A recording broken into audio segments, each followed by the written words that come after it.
Kami lanjutkan perbincangan kami pada malam hari ini, tapi tak hanya kita yang ada di studio, kita juga akan mengundang Anda untuk bergabung dalam topik di Sapa Indonesia Malam. Silakan mengakses ke kompas.tv/interaktif lewat akun Google ataupun Facebook Anda dengan pertanyaan Indonesia tengah hadapi tantangan perekonomian. Menurutmu, gebrakan apa yang ditunggu masyarakat dari dua bakal Capres Jokowi dan Prabowo untuk memajukan ekonomi Indonesia? Tadi ke Pak Said terputus. Jadi saya begini. Di awal saya membaca program kabinet, memang saya melihat bahwa semangat untuk belanja melebihi semangat untuk mendapatkan uang. Karena saya tidak melihat program untuk mendapatkan uang. Yang adalah program untuk membelanjakan uang. Dan saya sudah memperkirakan dulu bahwa pasti akan masalah menghadapi fiskal, neraca perdagangan akan terjadi kira-kira 2-3 tahun kemudian. Karena saya tidak pernah mendengarkan bagaimana mendapatkan uang. Pernah keluar uangnya ada kok. Nah, itu pernah keluar itu. Sehingga kelihatannya kabinet ini katanya uangnya ada. Nah, tapi saya senang bahwa sekarang kita menyadari semua bahwa masalah kita masalah sangat struktural, sangat struktural. Nah, masalah struktural hanya bisa diselesaikan dengan penyelesaian struktural, tidak bisa dengan ad hoc. Struktural selalu jangka panjang. Saya menyatakan pembangunan struktur oke, clear. Problemnya adalah infrastruktur adalah penunjang terhadap produk barang dan jasa. Kalau produk barang dan jasanya tidak ada, maka tidak ada juga bisa menambahkan devisa. Jadi membuat infrastruktur saja menurut Anda tidak cukup? Tidak cukup. Nah, Cina memang pernah memulai itu, tapi bersamaan karena memang uangnya banyak, seluruh kebutuhan infrastruktur dibangun. Pabrik bajai terbesar di dunia sekarang ada di Cina pada saat menghadapi pembangunan infrastruktur. Membangun pabrik semen sebanyak-banyaknya, sehingga karena sekarang sudah infrastrukturnya bagus, maka itulah imbasnya masuk ke sini dengan macam-macam cara. Nah, ini lupa dilakukan sehingga pembangunan infrastruktur memaksa kita untuk mengimpor banyak hal. Saya setuju, dan industri mohon maaf aja agak terlupakan. Nah, kita harus ingat, dulu Orde Baru itu selalu pertumbuhan industri selalu 2 kali pertumbuhan rata-rata nasional. Itu ditargetkan. Jadi kalau menyatakan pertumbuhan ekonomi 8%, maka pertumbuhan manufaktur itu harus 16%. Nah, sekarang selalu hampir di bawahnya. Jadi kalau sudah negara seperti Indonesia, negara seperti Indonesia yang berbasis produksi, berbasis produk, beda dengan Singapura loh ya. Nah, jangan bandingkan Hong Kong, berbasis produk, maka sektor real itu harus tumbuh di atas sektor non-real. Oke, silakan dijawab dulu. Gini, Indonesia itu kan resource based economy. Negara agraris, kalau kita lihat struktur PDB kita, 19% berasal dari sektor pertanian. Kemudian sumbangan sektor-sektor yang lain.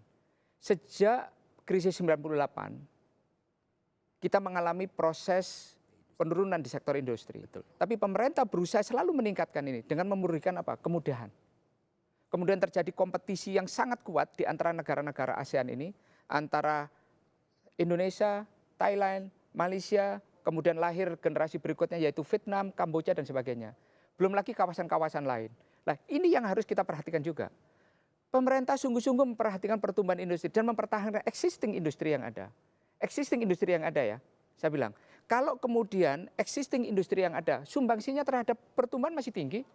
Ya, cuma memang industri barunya sedang diusahakan oleh pemerintah, dibangunnya kawasan-kawasan dan masuknya. Tetapi yang pasti kita ketahui bahwa pertumbuhan investasi asing masih sangat tinggi di Indonesia. Sekitar 200 juta dolar lebih kawasan industri kita masuk. Dan kemudian pemerintah kan juga harus menyiapkan daya tarik masuknya industri apa sih? Kita pernah mengalami proses kelangkaan listrik. Apakah ini kemudian tidak diselesaikan? Pemerintah ada zamannya Pak SBY, ada 100 program 100.000 megawatt. Kemudian pemerintahan Pak Jokowi ada 35.000 megawatt program. Ini kan dalam rangka apa? Untuk masuk industri ini.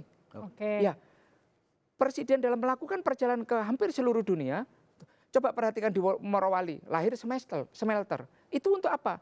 Melakukan hilirisasi terhadap resource base tadi. Bayangkan pemerintah ketika mau membangun smelter, terjadi kelangkaan listrik. Akhirnya apa? Kita mau bangun smelter dulu apa listrik dulu nih? Cukup seperti ayam dan telur. Pemerintah? Nah, ini tidak bisa kemudian hasilnya bersifat jangka pendek. Iya, Gitu. kalau Prabowo Sandi sebenarnya sangat clear dalam melihat permasalahan ekonomi bangsa ini sebenarnya. Jadi gini, kita tahu benar bahwa permasalahannya adalah untuk tumbuh 1% itu uang yang dibutuhkan terlalu banyak. Sehingga hanya untuk tumbuh 5,3% seperti sekarang ini, defisit kita sudah 3,4. Nah, apalagi kalau kita ingin tumbuh 7%. Padahal kita ini cuma punya waktu 12 sampai 15 tahun lagi untuk memanfaatkan bonus demografi kita ini. Jadi hanya itu saja windows of opportunity kita. Dan untuk lepas dari middle income trap, kita perlu tumbuh minimal 7%. Nah, kita mungkin dulu Pak Jokowi sebenarnya benar punya ini juga ya, punya stand yang benar juga, dia menjanjikan 7%.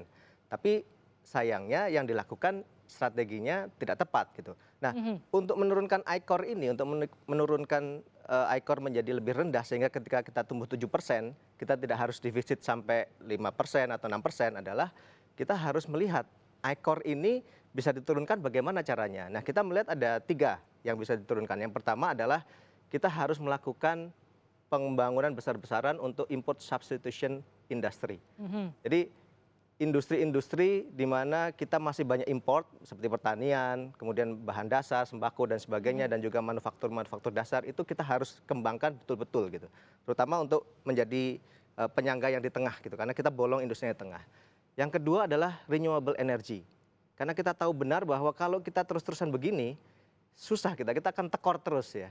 Jangan dibalik Mbak ya, tekor terus ya. Nah, tekor terus ini bahaya gitu. Nah, kalau kita tidak punya alternatif lain selain renewable gitu.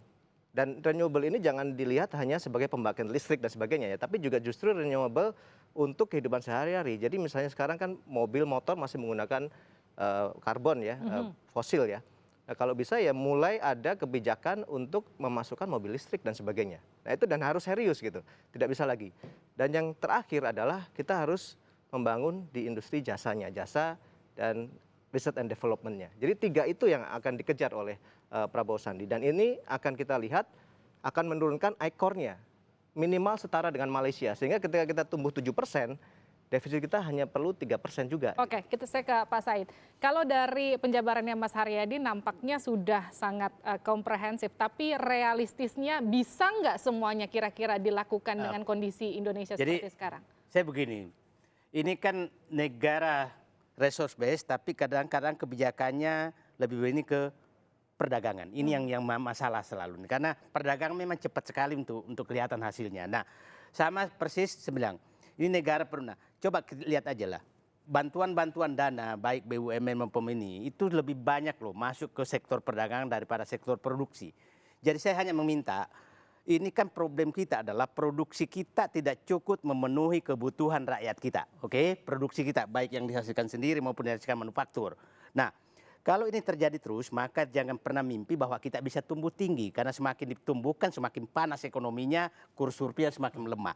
Jadi titik berat sekarang menurut saya adalah, betul tadi, semuanya betul nih. Jadi adalah mari titik berat kepada meningkatkan produksi yang dibutuhkan oleh rakyat kita dan kurangi kebutuhan-kebutuhan kita. Dan menurut saya regulasi-regulasi yang menghalangi masuknya produk-produk luar negeri itu harus ditingkatkan. Kita lihat saja, saya kebetulan ternak sapi kecil-kecilan, ampas kedelai langsung naik 2 kali lipat, ampas tahu yang harus makanan. Nah, ini akan berdampak, akan setahun kemudian beratnya masalah yang dihadapi. Jadi jangan menganggap ini masalah kecil, karena dan saya senang juga sekarang pemerintah menyadari bahwa ini masalahnya memang harus harus segera diselesaikan. sangat serius. Dan saya berharap bahwa dialog-dialog yang tidak solutif agak kurangi.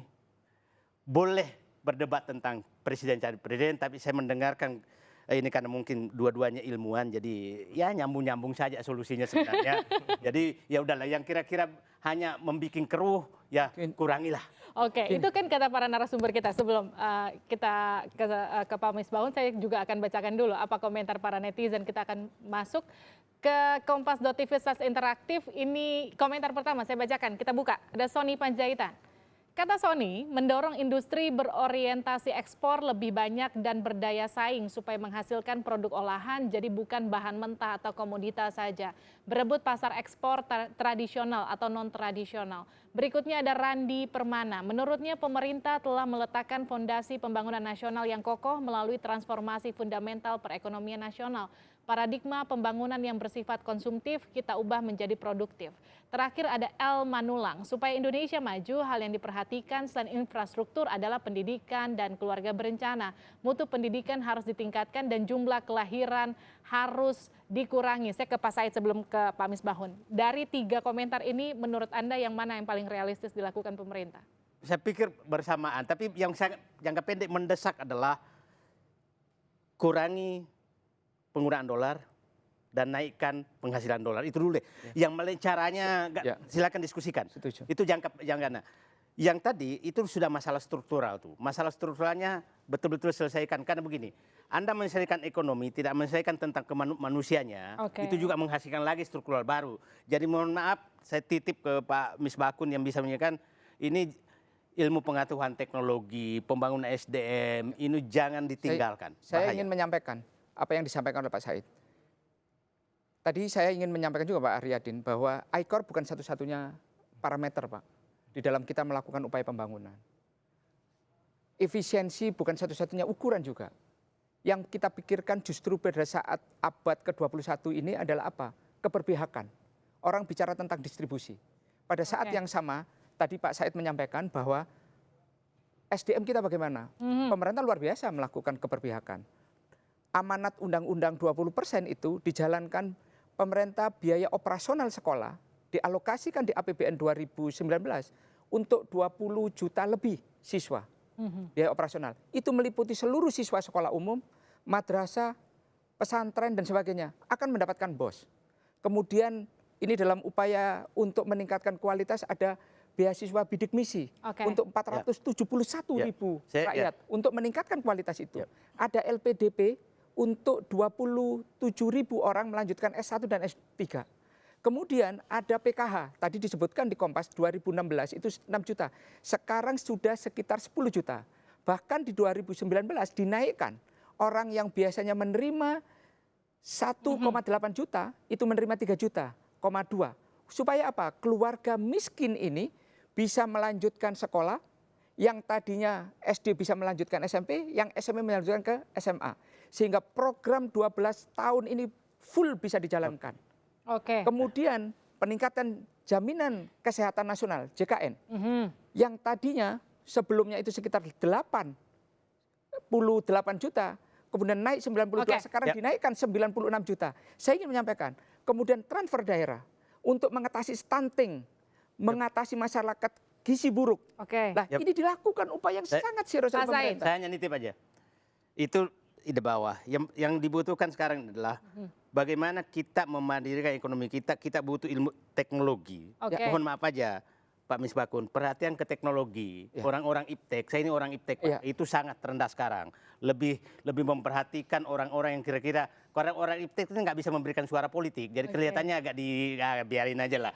Jadi walaupun tidak memberikan suara politik, tolonglah diperhatikan orang-orang. Tapi ini seperti ini, tapi sebentar. Tapi artinya seperti ini, ketika kita bicara ekonomi secara global, masyarakat yang di rumah mungkin tidak semuanya paham. Mereka lebih paham bagaimana caranya pemerintah atau bagaimana caranya nanti calon presiden Prabowo Subianto dan juga Sandiaga Uno mencari solusi bagaimana bahan pokok tidak mahal, bagaimana tempe, sayur, daging semuanya tidak mahal, masyarakat sejahtera. Apa strategi dari kedua belah pihak kita akan bahas usai jeda. Terima kasih dulu Pak Said telah bergabung bersama kami di Sapa Indonesia Malam. Kita ajak kalian berdua nanti ngopi ke studio sebelah, tetap bersama kami di Sapa Indonesia Malam.